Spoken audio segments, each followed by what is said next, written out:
여러분 안녕하십니까? 3월 14일 목요일에 전해드리는 뉴스투데이 강원입니다.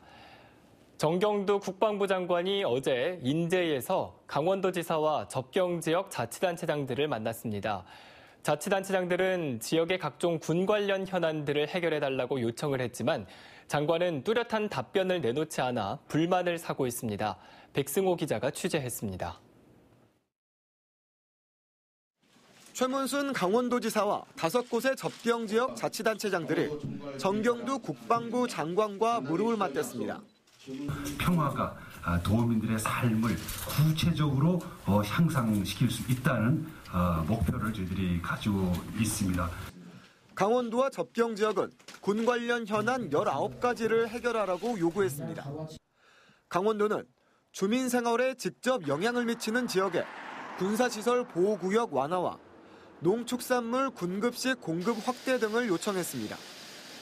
철원군은 군 훈련장 주변 마을의 피해 보상에 관한 특별법 제정, 화천군은 군부대 통폐합 대책 마련 등이 시급하다고 밝혔습니다. 양구군은 안대리 비행장 헬기대대 확대 철회를, 인제군은 군부대 유효재산 자치단체 이전, 고성군은 재진검문소에서 통일전망대 구간, 민통선을 조정해달라고 촉구했습니다. 이에 대해 정 장관은 강원도의 어려움을 잘 안다면서도 즉답을 피했습니다. 상생하면서 그래서 군의 복무 환경도 좋아지고 또 그런 것들이 우리 강원도 지자체에도 또 도움이 될 수 있도록 하는.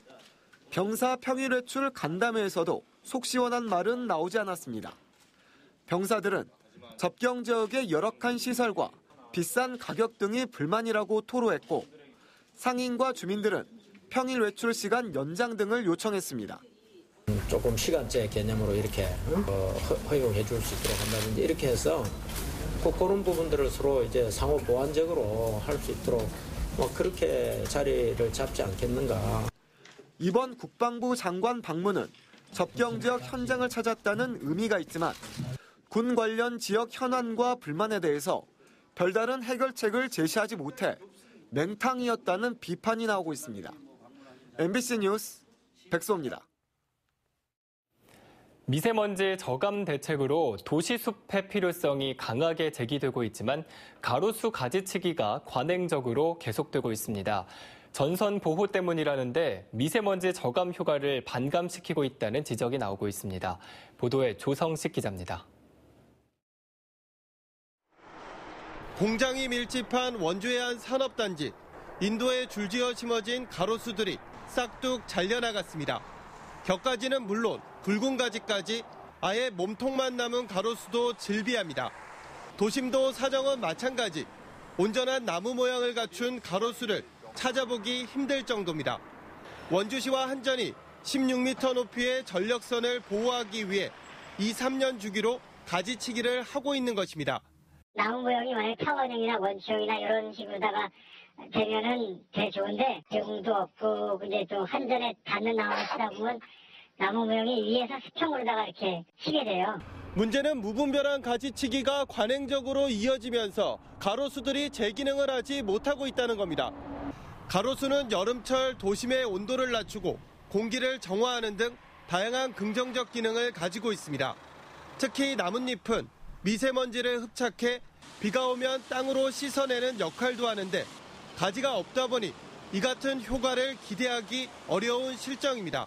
강도의 가지치기에서 좀 벗어나서 잎과 가지로 구성된 부분들을 좀 많이 늘려주고요. 잎의 양이 많아질 수 있도록 수목을 관리해주는 것들이 절대적으로 필요합니다. 원주시와 한전은 올해도 1억 2천만 원의 예산을 들여 가로수 1000여 그루에 대한 가지치기 작업을 진행할 계획입니다.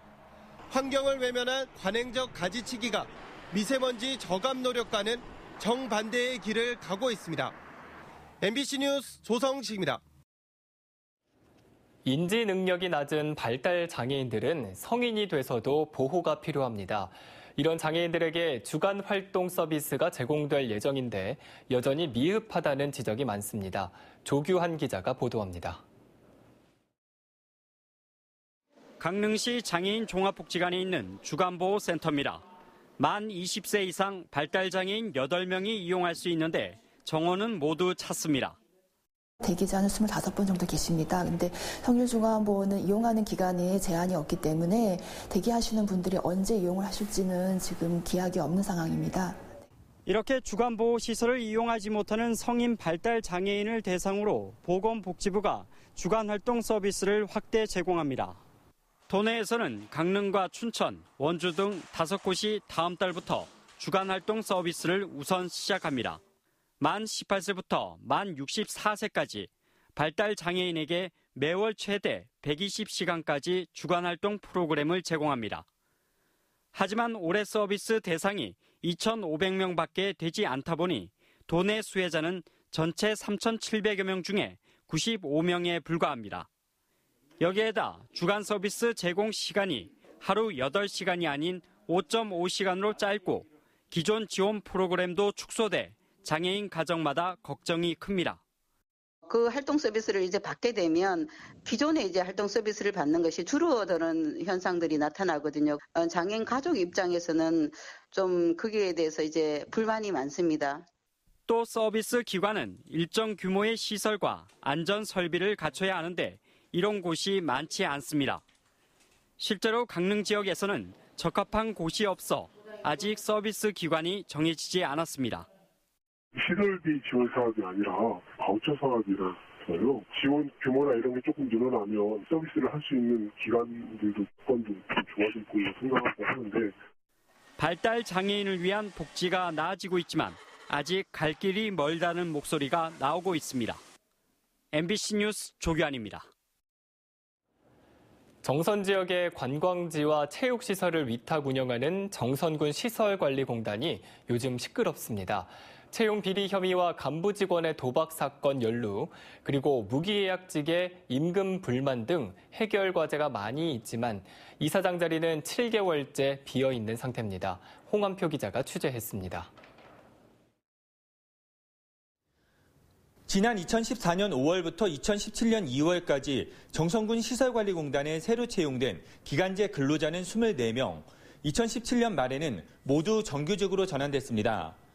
그런데 이들을 채용하면서 모집이나 공모 절차 등이 없는 것으로 확인됐고 당시 이사장이었던 A씨의 지시에 의해 특정인을 채용했다는 얘기도 나오고 있습니다.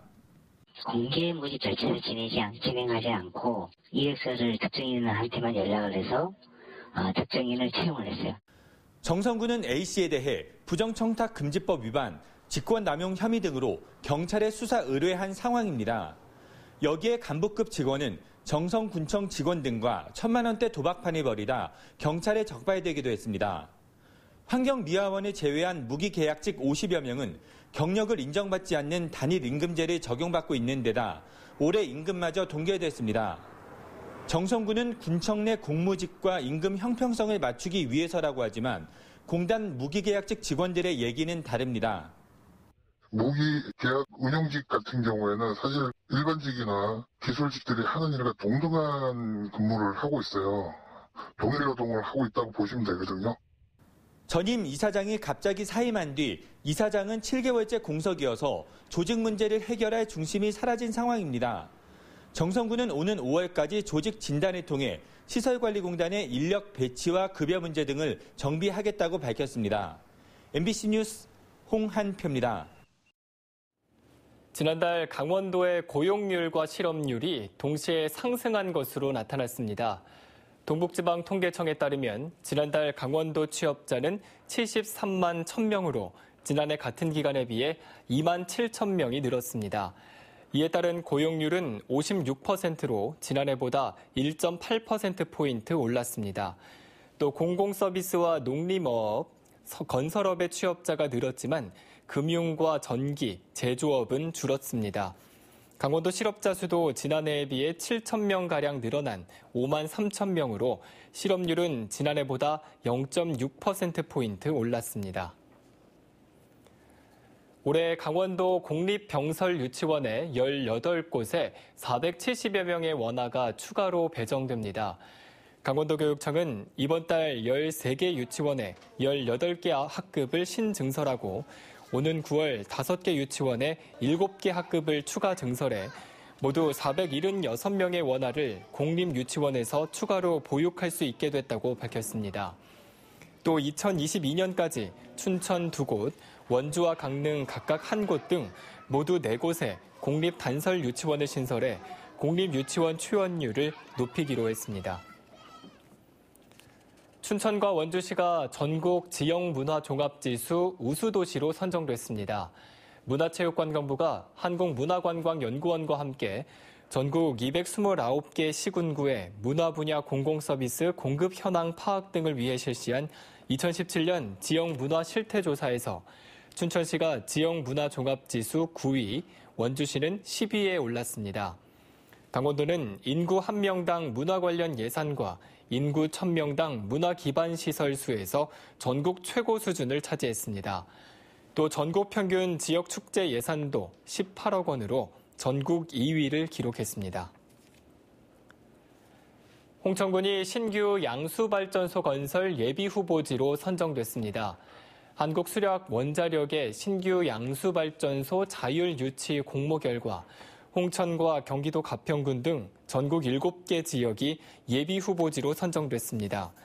한수원은 올 상반기 중에 부지 3곳을 선정할 계획입니다. 홍천 양수발전소 댐 건설지는 화촌면 풍천리 336번지 1원입니다. 홍천군은 지역 주민들의 의견을 수렴해 주민들이 찬성할 경우 군의회에 동의 서류를 첨부한 유치 신청서를 5월 31일까지 한수원에 제출할 예정입니다. 오늘 영동 지역은 대체로 흐리고 빗방울이 떨어지는 곳이 있겠으며 영서 지역은 대체로 흐리고 오후부터 밤 사이에 비나 눈이 오겠습니다. 오늘 낮 최고 기온은 영동 지역이 10도에서 12도, 영서 지역은 7도에서 10도, 강원 산지는 4도에서 6도 분포로 어제보다 1도에서 4도가량 높겠습니다. 또 영동 지역에는 건조주의보가 계속해서 발효 중이어서 산불 등 각종 화재 예방에 각별한 주의가 필요합니다. 한편 동해 중부 먼바다에 발효 중인 풍랑주의보는 오늘 오전 중으로 해제될 것으로 보입니다. 그럼 자세한 오늘의 날씨와 행사를 안내해드립니다.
동절기 동안 운영이 중단됐던 치악산 국립공원 내 구룡 금대 자동차 야영장이 다음 달부터 재개장합니다. 치악산 국립공원 사무소는 이달 말까지 동절기에 진행된 시설 개보수를 마무리하고 급수와 편의시설을 정비해 구룡 야영장 67동, 금대 야영장 46동을 4월 1일부터 다시 운영한다고 밝혔습니다. 사무소는 화재와 텐트 내 질식 사고 예방을 위해 일산화탄소 감지기를 무료로 대여한다고 덧붙였습니다. 이용 예약은 오는 15일부터 국립공원공단 홈페이지를 통해 할 수 있습니다. 봄철 등산객들이 늘어나면서 산악사고가 급증하는 것으로 나타났습니다. 소방청에 따르면 최근 3년간 겨울철 산악사고 구조 건수는 4,988건이었지만 봄철에는 7,429건이었습니다. 이에 따라 소방청은 재난안전정보 포털 앱을 통해 산행 정보를 실시간으로 제공하고 전국 주요 등산로 400여 곳에 구조 인력을 집중 배치할 계획입니다. 사과 주산지로 떠오른 정선 지역 사과 200톤이 올해 베트남으로 수출됩니다. 강원도에 따르면 정선 지역에서 생산한 사과 200톤이 베트남으로 수출길에 올라 베트남 대형마트에서 판매될 예정이고 향후 대만과 싱가포르 등으로 수출 국가가 확대될 예정입니다. 이번 베트남 수출은 지난해 GTI 국제무역투자박람회에서 베트남 바이어와 수출 계약을 통해 성사됐습니다. 강원도 보건환경연구원이 미세먼지 발생 요인에 대한 연구 용역을 추진합니다. 10월까지 1억 5천만 원을 들여 미세먼지 발생원 데이터베이스 구축과 국내외 배출원별 기여도 분석, 그리고 발생 원인 해석과 대응 방안 등을 찾습니다. 앞으로 도시대기 측정망 운영 이외에도 도로변, 국제행사지역, 국립공원, 민원 발생지역 등 대기오염 측정 필요 지역이나 사각지대 측정을 위해 대기오염 이동 측정 차량을 구매해 대처할 계획입니다. 횡성군 횡성호 일대가 생태 테마 관광지로 조성됩니다. 횡성군은 문화체육관광부가 주관하는 2019년 생태 테마 관광 육성 사업 공모에 횡성 호숫길이 선정돼 국비 2억 1천만 원을 확보했다고 밝혔습니다. 이상으로 뉴스투데이 강원을 마칩니다. 시청해주신 여러분 고맙습니다.